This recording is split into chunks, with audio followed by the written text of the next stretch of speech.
तपाई फिट देखिन चाहनुहुन्छ कि आकर्षक देखिन चाहनुहुन्छ? तपाई दुवै देखिन चाहनुहुन्छ पक्कै पनि। तर एउटा कुरा के बुझ्नुस् भने आकर्षक देखिनु भनेको के हो, फिट देखिनु भनेको के हो? आकर्षक देखिनलाई फिट हुन जरुरी छ।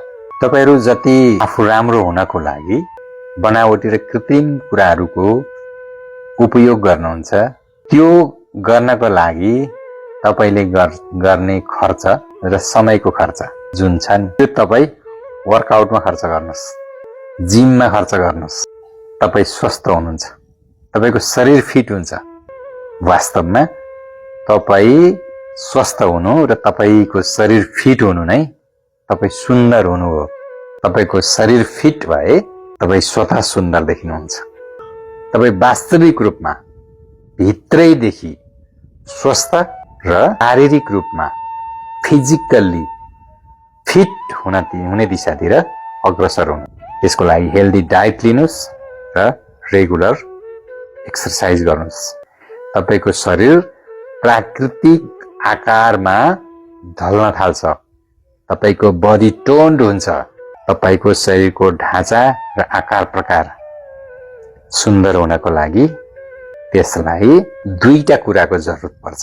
एउटा हेल्दी डाइट र अर्को वर्कआउट। तपाईले यसलाई जति निष्क्रिय राख्नुहुन्छ त्यति यो निष्क्रिय हुँदै जान्छ र अन्ततः नचल्ने अवस्थामा पुग्छ। तपाईले रेगुलर एक्सरसाइज गर्नुभयो भने तपाईका कोषहरुमा स्टिमुलेसन हुन्छ, अक्सिजन प्राप्त गर्छन्, तपाईको ब्रिदिङ राम्रो हुन्छ, तपाईको बडीमा रगतको सञ्चार राम्रो हुन्छ। त्यसपछि तपाईको फेसमा आफै ग्लो आउँछ। And 7 to 8 hours complete sleep. त्यतिखेर हाम्रो शरीरले रेस्ट अवस्थामा हाम्रो कोषहरुको पुनर्निर्माण गर्ने काम गर्छ। सुन्दर हुनु नै भनेको स्वस्थ र फिट हुनु हो।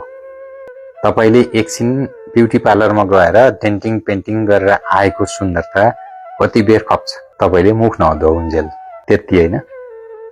त्यसमा द्रव्य चाहिँ कति खर्च हुन्छ?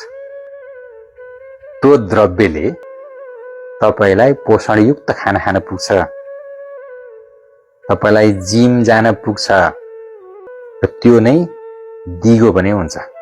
बाँकी अर्को भिडियोमा गरौँला। धन्यवाद।